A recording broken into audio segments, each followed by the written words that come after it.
Mrs. Campbell, 4th grade teacher. Welcome to OLA this week.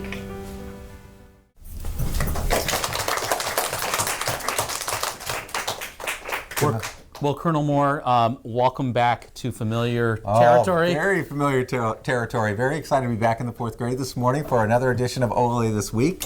Back in the trenches. Oh yeah, this is where it all happens. I love this class. I love this room. It's a Hollywood theme room. Mrs. Campbell did such a great job decorating this room. It is amazing. So glad to be in the Hollywood movie set of 4th grade. So. Yeah, no, absolutely. And you had a chance to teach here for a while, so I know it must warm your heart to be back with your students again. For sure. And in case you don't know, all of us who were principals at one point in our lives were teachers. And if anybody ever asks me what I do for a living, I will tell them I'm an English teacher by trade, right, and a principal by day. So. Absolutely. All right. So what's on the agenda for today? Oh, the agenda, big show today. We're going to talk a little bit about flu and how to stop the spread of flu and what we're doing, precautions we're taking here on campus every day, and most specifically right now to keep the flu bug from spreading. We're going to talk about big thank you to parents. We're going to talk about our Parish Hall and the pickup and drop-off procedures that are brand new, first day yesterday. We're going to talk about our STAR assessment. We're going to talk about timeline for registration and a regional spelling bee. Oh, great news about that. SLE and virtues will be brought up, and we're going to take a question of the week. All right, very good. Right. So let's go ahead and start with the flu. We had 65 kids and 2 teachers absent yesterday because the flu is going around, and it's going around strong. It really is. All throughout the community, all throughout all of our schools in our community are facing the flu bug right now. So very important that if your children aren't feeling well, please keep them home. We had several kids yesterday didn't make it even through first period. So they were here, they came in, and they went home really early in the day.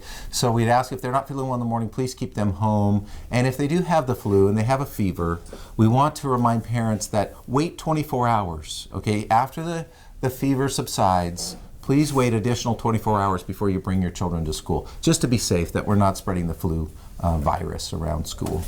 Exactly. And we also want parents to know that we have procedures in place here at school. We've had them for a long time. So we do wipe off our desk surfaces. We hand wash other surfaces and handles with, with wipes and with other Clorox treatments. And so that's an ongoing thing, but we really have reminded our teachers to please make sure that these procedures are in place so that we can mitigate, if you will, the spread of the virus, at least get it killed on surfaces. So for sure. Thank you for that. Be healthy out there, everybody. Last week we had, as always, a phenomenal Catholic Schools Week. Oh, we did. Yeah. And it was such a fun week, but we really want to just take a moment, even though we did this last Friday, once again to thank our parents, our PTG in particular. And our PTG, for those of you who are new to the school, that's our parent-teacher group. And you may not know this, but every parent at our school is a member. Everyone's a member of the group. Of the PTG. And so they went above and beyond in just helping to really lavish us and spoil us this Catholic Schools Week. For sure. And we want a special thank you to the parents. And we've done a proclamation. Okay, and every teacher put a little something into the proclamation. It was very special, just recognizing all the hard work the parents do around here. And I mean, it's just an amazing community. Being my first year here, and I've just seen how wonderfully the parents support the faculty and staff here. It's amazing. That proclamation is an official document, and it is going to be posted on the bulletin board in the front of the school. So if you're ever walking into the front office and you're waiting for your child, you can read our gratitude there. But thank you, parents, from the bottom of our heart. Mother Teresa, or Saint Teresa now, once said that we cannot do great things, we can only do small things with great love. And I think that that's what our parents do here every day. For sure. And of course, they give us our students whom we love, and so that's the greatest gift that they give us. Awesome. All right. So, with the hall construction about to start this week, we're going through some growing pains. We are growing, but it is a little bit painful. And they put up the construction fence yesterday. So that eliminated our parking, our Cottage Way parking lot. Eliminated what we used, and a lot of the younger, the parents with younger children, it was great to be able to park and walk. Well, that has been eliminated, unfortunately. It's made it so we only have one entrance onto our entire parish campus. This campus has one entrance now and one exit, which is causes congestion. This morning was great. Yesterday was great. Yesterday morning, I think, went really well. And really, because parents come at different times to drop off their children. Some come early, some come a little later, and it's staggered. It makes it a little bit better. So we're asking the same thing in the afternoon. We're asking you to come, pace yourselves. If we all show up right, if we all show up early, then we're gonna form a line early before the gates open, and that just automatically causes a bottleneck. So we ask that we kind of pace ourselves in the afternoon as well, just like we do in the morning. And we are also going to extend the queue a little bit, so that the loop will be a little longer to get more cars on the parking lot. So as soon as you come into our entrance, you're going to turn left and loop around the parking lot this afternoon. We're just trying everything we can to eliminate that bottleneck, that congestion on Walnut Avenue. And we'll have somebody out in the front Walnut parking lot directing you, so that as you snake around the Walnut lot, you're able to come into the playground. And the reason why we're doing this is to keep congestion off of Walnut Avenue. And the other piece of this is we had a lot of people on Monday, and they were just doing their due diligence, coming really early. Well, we can't release kids until 3 o'clock. So if people are coming early to pick up, that creates a quick backup automatically. So try to come at 3. If you get there earlier, it will create a log jam. So we're trying to avoid that. So 3 o'clock and after. And if you get here after 3:15, I mean, we don't want families coming at 3:30, but if you get here around 3:15 and it becomes past 3:15, especially now as we get used to this procedure, we'll be out here waiting for you to help you. In the past, we've maybe taken for granted the fact that we have 2 points of entry into our school, 2 parking lots. Most schools don't, and so we're doing actually what most schools do: 1 point of entry and 1 point of exit. And so for the next year, we're just going to have to be really patient, which is our virtue of the month. And so parents, we are practicing the virtues for our children, so we just ask for your patience and perseverance through this 1 year, hopefully, trial in our lives. But it's going to be a beautiful gym, an amazing preschool. It's going to have a stage. It's going to be incredible. A really nice hall when it's done. So it's going to be worth the wait. It's going to be worth the perseverance. It is funny how the Holy Spirit works in funny ways, that the virtue of perseverance and patience happen to line up this month, right when we're going through all of this. And we know, parents, what an inconvenience it is to have to wait a little bit longer each morning for pickup and drop off. But we really appreciate the smiles on your faces that we're seeing, even if you might underneath be a little frustrated by how long this is taking. But I think we'll get used to it. I think we'll kind of settle into a rhythm. We will. And we're going to continue to tweak this and refine it till it gets as smooth as possible. All right. So that's STAR assessment. So this is big at our school, to be able to assess the growth of our children. That's right. And I know that as parents, that 4 times a year our students take STAR, Renaissance Learning STAR assessments, and those test our students in math and language arts. And so just a quick reminder that we are starting our 3rd round of STAR testing. We started yesterday on Monday. Right. We've had a lot of kids sick, as we noted earlier today, and so that means we'll probably have makeups going into next week. Oh, yeah. So if your children are testing, we really want them doing their best. Please encourage them. You have your testing tomorrow, take it seriously. Do the best that you can, because we use this information. We do. The teachers use this information to judge where the students are falling in progressing towards their academic goals for their grade level. So it's very important that we take it serious. Yeah. One of the reasons why we have early releases on Thursdays at 2:20 is so that the faculty can get together and meet about a variety of things. Right. Sometimes we have just normal faculty meetings where we're talking about the business of the school, but a lot of times we're talking about curriculum. And so we look at the STAR assessment data and we use it to see who's doing well, what particular areas of English and what particular areas of reading and what particular areas of math our kids are doing well in. And then we also identify the kids who are struggling. So we look at that lower quartile, and we work with our resource team and we work with others to identify those kids and provide extra support and interventions for them. So it's really important that fidelity is given to the process of test taking, that our students are at their very best when they take the tests, so that when we're looking at the data, we know it really accurately measures how they're doing. Absolutely. And it's registration time of year, so we know a timeline for our parents to follow through, and we really want to welcome them all back next year. So we want everyone to register, and we're looking forward to next year. So that's happening right now. Correct, and so that will take place in March. We'll start in early March. We'll get the registration out. Families will start preparing for next year, and I just want to let families know because we get questions about this.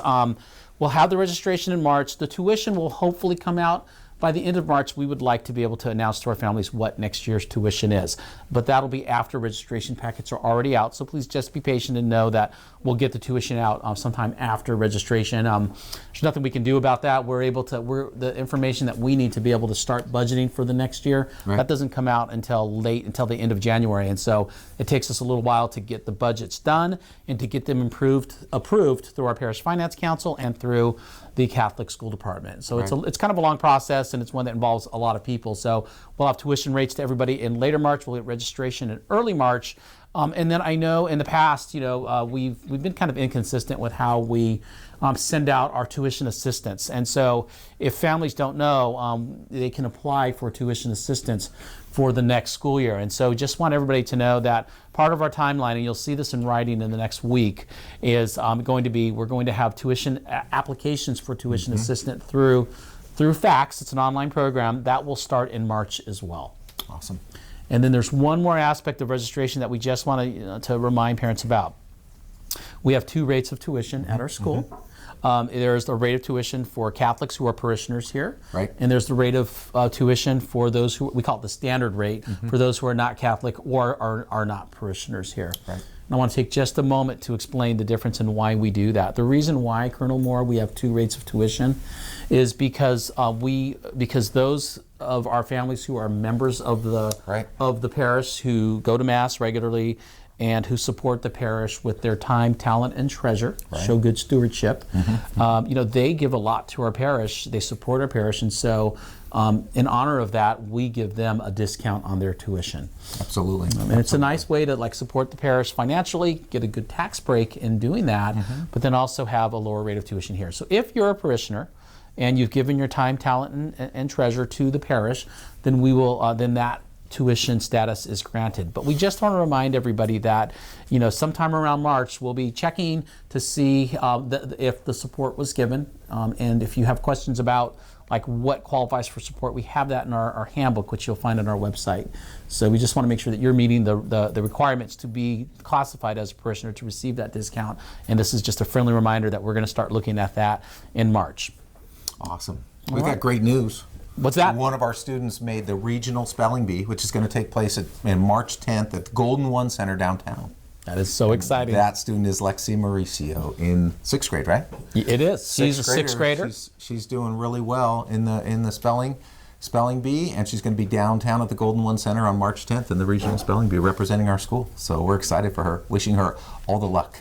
And it hasn't been an easy road for her to get here. She triumphed at our school spelling bee, and then she had to take a written test, which helped her to advance to the next round, which is the regionals. And so hopefully we might have some of the 6th graders there as well to cheer her on as she does this. So we're hoping that Lexi can triumph at the regional. Yes. But either way, we're very proud of her and her work as academic. So great job, Lexi. Congratulations. And then we were just talking about the SLEs of perseverance and patience. Yes, with parking. With parking, or with the pickup and drop off. How about that? Yes, and so I think that alone is a great illustration of it. And just remember, parents, when we teach when we teach these virtues to our children. We model them at home as well. For sure. And that's what we do as a teaching staff. One of the things that I love about the Virtue Program is it's challenged this faculty and staff to say, if I'm going to teach these virtues, I have to model them myself. And for us to let our students know that we're constantly in a state of conversion. That's our faith. And so we're always trying to get better. And we may not be fully there yet, but we keep trying. That's right. That's right. And so really quickly, our January SLE, we didn't have a chance to talk about this on our last show. And I just want to share a story with our viewers that, living the sacraments, like being actively involved in the sacraments was our school-wide learning expectation for January, which has passed. And I was sharing with you, Colonel Moore, an experience I had when we do our school weekly masses. our kids walk up for communion, and very often our faculty and staff, both you and I and other members of our faculty and staff, have the honor of serving as Eucharistic ministers. And it is such a great thing to do. And if you've never done it, that's a ministry that we have in our parish that I would invite everybody to do, because there's something very special about giving Jesus to people. Oh yeah, absolutely. It's profound. It really is. And you shared with me the feeling that the young people from our school come up to you and they really take it serious. They really believe in the sacrament, and it's wonderful to see them participating in the sacrament that way. Right. We call it. We believe that the host, the bread and the wine, are bread and wine when it starts. But then once they're consecrated, this process of transubstantiation takes place, the body and blood, and it converts into the body and blood of Jesus. And it's amazing, because what I see when the kids come up, like we have all kinds of students. Our students come in a variety of personalities. It's like you have kids who are goofy, you have kids who are serious, you have kids who sing, you have kids who don't sing. You get all these different personalities. But one of the things I've noticed is that when they come up, all of our students, and it just warms my heart to see this. Yeah. When they come up to receive, there's a transformation in them. They know they're coming up to receive Jesus. And there's something very holy in the way that they look. And it's just something that I've picked up on. And so I just want to let our families know that our students here are awesome, and they really do actively participate in the sacraments. Absolutely. Yeah, great. So we don't have our question box here, but we have a question. We do have a question this week. Yes. And so the question was, and this one was from Ashlyn Pratt. That's right, in third grade. Third grade, Ashlyn Pratt. So Ashlyn asks us, who would you have lunch with if you could? All throughout history, anyone throughout history, who would you have lunch with? Yeah. Well, I don't know if anyone, if a lot of you know this, Mr. Love, but a lot of people may not know this, but I named my children James and Madison. Mm-hmm. And truly because I am very passionate about the Constitution of the United States of America. And his nickname, while he was working with the Founding Fathers, as one of the Founding Fathers, was the father of our Constitution. And so just believing so strongly in that, I would love to have lunch with James Madison. And I would have a lot of questions for him about the process of forming our Constitution. That's great. I was a history major in college, and I studied American history, so I think you and I have a lot of similarities in our love for the origins of our country, the whole way this great experiment of democracy started in the United States, and so I would just love to be under the influence of our first president, the father of our country, George Washington. So he's one. If I had to, but I also love sports, and so. Gosh, I would probably want sitting next to George Washington, I would probably want to have John Wooden. Even though I'm not, UCLA, Mrs. Penny's probably laughing right now because she's a UCLA fan, and I went to Cal. But John Wooden was the wizard, was just had amazing insight, and so just to spend some time and get the wisdom from those two men would be a fantastic lunch. For sure. Sounds like I'd have great lunches. All right. Well. We've had a great show today. We sure have. Yes, and so don't forget to to follow, and share this with all your friends on your social media. We'd like to thank the fourth grade class for being such wonderful hosts. Thank you, fourth grade. Our studio audience. We definitely want to thank fourth grader Lilia Stralin for being our assistant producer to the inimitable one, Miss Margaret Blanchfield. Thank you, Miss Blanchfield, for always leading us in our show. And I think that's a wrap. That's it. Okay, Mr. Love. Mr. Moore. Remember, love more than you think you can. God bless. God bless.